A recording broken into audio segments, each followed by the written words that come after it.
করেছে, আপনার বক্তৃতা আমরা রেকর্ড করি, আমরা শুনি। আপনি অবান্তর কথা বলেন, আপনি কেন কথা বলেছেন? আপনি আমাদেরকে নাপিত বলেছেন কেন?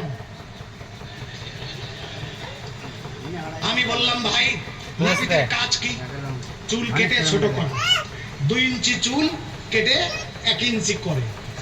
কেসি চালাইলে চুল বাড়ে না কমে? চুল কমে। এই কাজটা নাপিতের কাজ। আবমান কাল ধরে তারাবি 20 রাকাত পড়ি। হযরতে ওমর কায়েম করেছেন 20 রাকাত।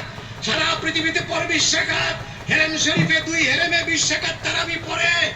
আপনারা কোত্থেকে চলে আসলেন ফট করে কেসি হাতে করে 20 রাকাত তারাবি কেটে 8 রাকাত করে দিলেন? তো 20 রাকাত তারাবি কেটে 8 রাকাত করেছেন, আপনাদেরকে নাপিত বলবো না সুমা দেব? যদি আমার ভুল হয়ে থাকে, এই ভুলের জন্ম দিয়েছেন আপনারা।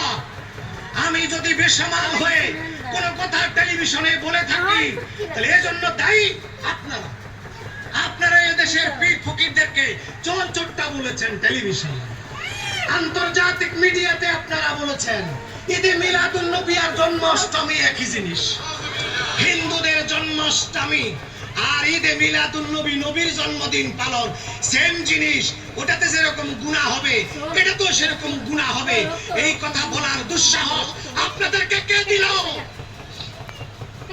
বাংলার 15 কোটি মানুষ মরে যায়নি, তারা সবাই রসুল প্রেমিক।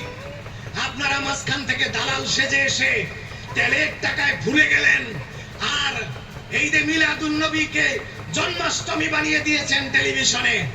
মুখটা বন্ধ হয়ে গেল। মুরগির ফ্রাই খাওয়াইয়া আমারে নিচে আইনা বিদায় করে দিয়ে কয়, এই দরজা আপনার জন্য খোলা, যখন যা লাগবে এসে নিয়ে যাইবেন।